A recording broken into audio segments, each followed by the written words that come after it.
تساں کیا فلانا آوی آوے جدو دین دی گل ہوئی وہ چھڈ ہوئے پرے، دین دی گلاں نہیں کیتیاں جاندیاں، سیدھا سیدھا نماز پڑھو۔ نماز پڑھنے کا نام اگر دین ہوتا تو پھر رسول اللہ کو لوگوں نے پتھر نہیں مارنے تھے۔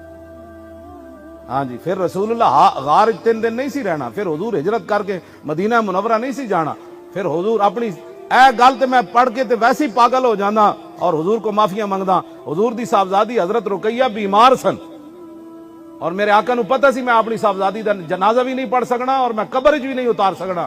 حضور اپنی بیمار صاحبزادی نو چھوڑ کے حضور بدر وچ آئے سن۔ دسو تسی تے میں اپنے حضور دے دین نال کی کیتا؟ گلاں کوئی کرن والیاں کرو، دین نال بغاوت چھڈ دیو اور دین دی طرف واپس آؤ۔ اور اتنی ساری قبر لبنی، اتنی ساری آنا اتھے رسول اللہ نے بس قدر یوسف دا معلوم ہویا اور بھائیاں مصر گیا نو تے قدر نبی دا معلوم ہو سی قبراں وچ پیاں۔ اس دن پھر آنی گل او ہو اے کی بن گیا۔ اج تے جنہاں واسطے میں حرام حلال کمایا ہو تے مٹی پا کے چلے گئے۔ ایک ساون گزردا قبراں ساریاں ڈھہ پوندیاں، اس تو بعد پتر کدی بھی نہیں آئے مڑ کے، انہاں اپنے کاروبار وچ مصروف ہو جاندے۔ بابے ہوری گئے